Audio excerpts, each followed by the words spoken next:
know. Why did she bring this? All right, so welcome back to the studio, and joining us this morning, I have the pleasure of welcoming our one and only chairman. I'm talking about Mr. Godfrey Osakwe, Chairman, Nigerian Institute of Public Relations, NIPR, Delta State Chapter. And today we will be looking at the role of public relations in a changing world, as we also are gearing up to celebrate the Public Relations Day come Thursday. Welcome, sir. Welcome, sir. Thank you so much. Yes, sir. All right. When we hear public relations, in fact, these days I like to pronounce the word in full, not just PR. PR. Because when you say PR, people often think that, there's an envelope you want to bring out, Yes. So when we hear public relations, many simply think it's about publicity, or the other one I talked about, or media coverage. What exactly, let's hear from the horse's mouth, what exactly is public relations, and why is it important today than ever before? Well, thank you. Good morning, viewers. Public relation is it's a very serious discipline. I will not go into the conventional definition today of public relation, but maybe in the course of the interaction, I may have to touch it. Public relation is a strategic management function that builds trust, manages reputation, and promotes responsible communication. PR is not, there's what we call what PR is not and what PR is. Okay. Public relations is a top management function. Any country, any person that wants to succeed in life must use PR, or must apply the principles of PR. Be you a family man, because PR starts from the family. I've often said it, that God is the origin of PR. When he made that profound statement, let us, Make man. Yeah, let us create man. So he didn't arrogate himself, but I'm God, I don't consult anybody. He wanted to carry everybody along to create harmony. That's the foundational principle of PR, to create that mutual understanding and to build trust so they can be able to get the buy-in of all the components of society. All right, you mentioned trust. Chairman, just last month during the Delta NIPR annual general meeting public lecture here in Asaba, you made a statement that caught my attention, where you said public relations become the bridge between governance and the trust of the people. Now, listening to that, one gets the impression that Nigeria's biggest communication challenge today is no longer information, but trust. Let us know, is that a fair conclusion? Yes, I will say, because in today's world, not only in Nigeria, we live in a world that is fast changing, more than we even as we speak now, things are changing. Okay. So today we have artificial Intelligence. we have social media, we have globalization, we have perception. People want, and all these things have influenced the way people communicate. Right. So in today's world, if you fail to communicate responsibly and carry people along, and trust is the new currency of the world. And reputation has also become one of the defining assets of any organization or government. So without these two keywords, trust, reputation, you can never get the buy-in of any stakeholders. Right. So that's informed that statement that I made during that last AGM. Okay. Now, so public relations, I'm glad you mentioned perception. Public relations often involves perception or managing perception.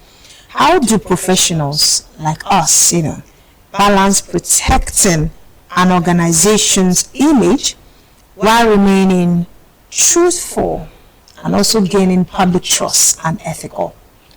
Like we often say in PR is not falsehood. No matter where you work, where you're working. In early stage of life, when PR was evolving, we have what we call the Declaration of Principle, where we have the Ivy League. Ivy League is the father of modern public relation. During that crisis of railway, there was a derailment that caused life. So the management wanted the PR manager to conceal information. But he said, no, our job is not a secret press bureau. All things we do is in the open. So PR is about balancing. You must communicate responsibly. And that brings us to an aspect of PR, crisis communication and crisis management. In every situation in life, crisis is inevitable. As human beings, we must have our challenges, but how well do you handle and communicate it will determine how well you come out at the end of the day. So, coming to your question, you must have that balancing scale where you owe your organization that duty, but you also owe the public that duty of truth. That's why we talked about honesty, consistency, and transparency. That makes what we call effective communication. So you must learn that balancing act. Okay. All right, Chairman, earlier this year at your chapter's monthly PR clinic, where you inaugurated 7 subcommittees, you reminded members that reputation management, good governance, and professional values remain the pillar of public relations. Yet today, many Nigerians still reduce PR to organizing events and issuing press releases. Where did the profession lose that public understanding?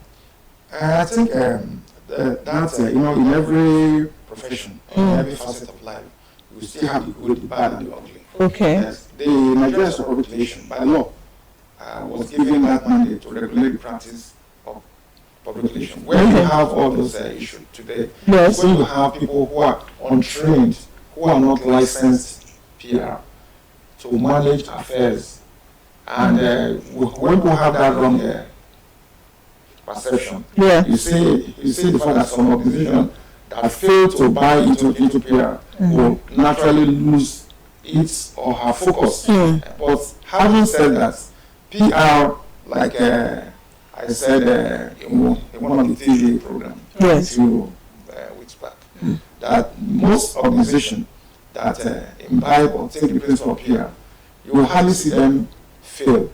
And even when there's crisis, you see at the end of that crisis, they come out better. I did also emphasize that countries like America, for example, regardless of all the challenges, every one of us want to run to America because they have imbibed that principles of PR right from the days of Abraham Lincoln, when he said, those who mold public opinion go deeper than those who execute status.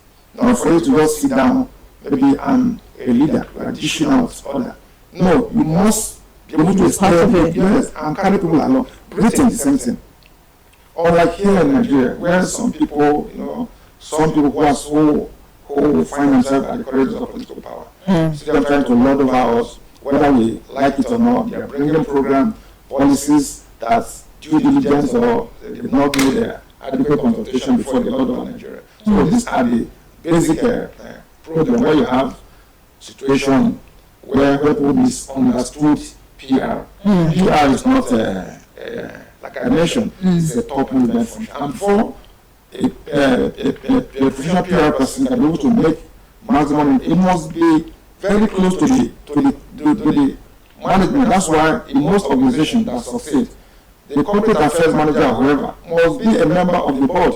That's where you can go to counsel organization, and brings us to the Mexican definition of PR that says it's a social sciences and arts of analyzing trend. You do environmental scanning, analyze situation, counsel, and be able to advise management or even government so that they can be able to implement plan program of action that will benefit both that government or opposition and the external public. But if the PR person is not there, he will not have the access to counsel the management. That's why I say it's a top management function. Gone are the days where it's a PR, people go to organize party, arrange, and snap pictures. That is the misconception of PR. That makes you wonder why we call ourselves professional colleagues. But let's talk about PR and business growth. For entrepreneurs and someone listening to you, watching you this morning, small business owners, why do you think they should invest in public relations instead of relying solely on advertising? And can you just simply differentiate the difference between advertising and public relations? Okay. Public relation is like the bulldozer. Let me use the analogy. Public relation is like the bulldozer. I'm sure some of you know what bulldozer is. Yes. Those articulated machine that you can use to bulldoze forest or to bulldozes the way for others to try. Like advertising will come in after PR must have done journalism, because there are components in PR. That's why I say PR is all encompassing. Advertising is just come, bam, you advertise and you go. So if I'm watching a product advert now on TV, I will say, wow, this is good. Immediately after that, it's gone. But PR is there. If a brand sponsor a PR event, for example, right, and me as a child, I remember Cadbury, because as a child, when we went to National Stadium in Lagos, when we did the first International Youth Day or whatever, they gave us Bonvita wet samples. Yeah. That thing is still in my, that what we call subliminal, is still in my brain. Unlike advert, I cannot remember the advert that the advertisement I saw on TV 2 years ago. I cannot. So that word sampling is the PR. Yeah, it's the PR. The PR is about coming to identify, leveraging PR for your brand equity. Okay. I don't understand. Like we are doing an event now, brand like DBS partner. Maybe NTA. So that's if anytime I remember that event, I remember the brands that were into that program. But I cannot remember vividly the advertorial I watched or listened to on radio last month. So if I may say, PR is you being on ground. PR is all encompassing. Like those the simple analogy is it creates the way for others to try. Okay, but Chairman, something appears really contradicting here, and just for clarity. Now, every organization wants a good reputation, yet many only remember public relations when they are already facing a crisis. Why is PR still seen as damage control instead of a part of leadership? Thank you very much. It's not as if it is saying. That's why I mentioned those who do not understand the principles of PR will not have. PR is not reactionary, it's proactive. That's why it's a deliberate plan, intentional. You must be intentional about it. Like here now, you are station.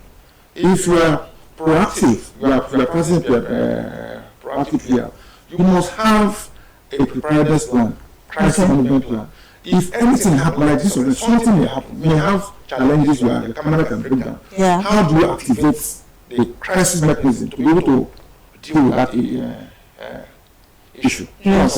Yes. Is it the public or within the organization? No, that's what we're talking about, publics. We have both internal and external publics. Okay. In every organization, your staff is part of your internal Publics. Your external public is suppliers, suppliers, we are even bidders that supply you energy and your external. And you left as the stakeholder, you will carry them along. So PR is more like fire brigade.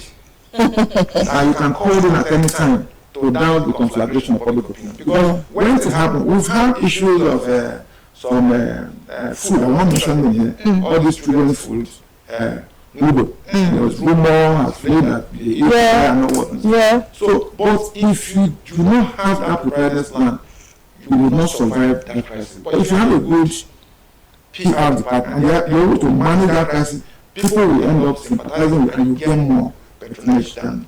So they're part of the leadership then? Yes. So the point to make that you must, as an organization, as an individual or small businesses, you must be intentional about your PR. You don't have to wait until something happens so you can call.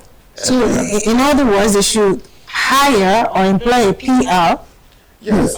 Professional. Yes, like some that cannot retain or hire. You can have what's called consultation. That will have Consultants. Okay. But even at that, we also have training.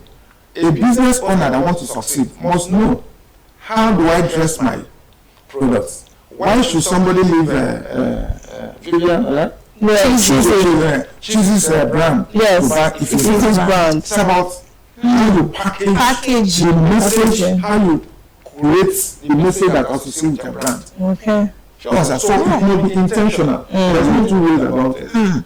So we're talking about, let's talk about government communication. As someone who understands both governance and communication, how would you assess public relations practice in government institutions today?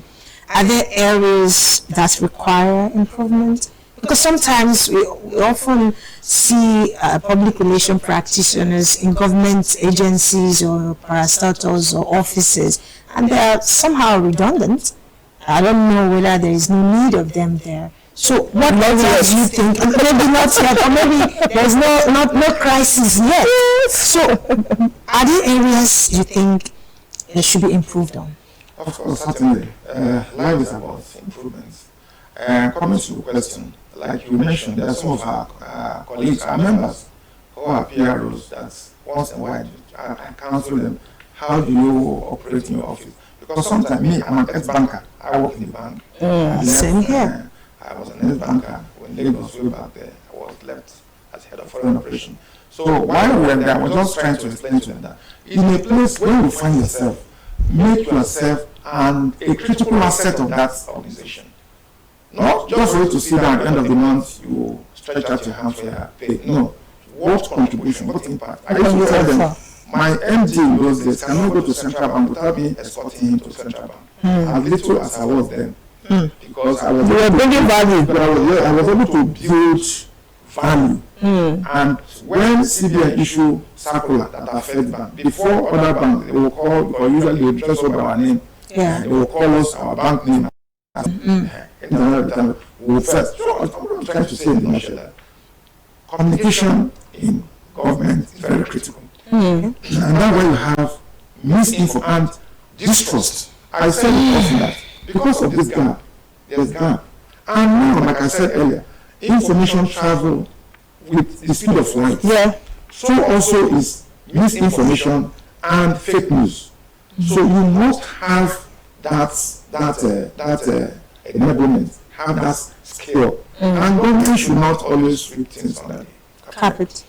You can see what's happening at the federal level. There are certain things you hear, the things you hear, the kind of humongous money that we are calling, that they are embezzling. And instead of the spokespersons or the spokespeople that manage this information for the government to come out and play the air, you see them even exacerbating the issue because of lack of ethical communication. So what we're trying to say that you must be able to communicate with honesty, accuracy, and transparency, responsible communication. Even Thursday we mentioned it, we are having the World Population Day. Yes. Which is every July 16.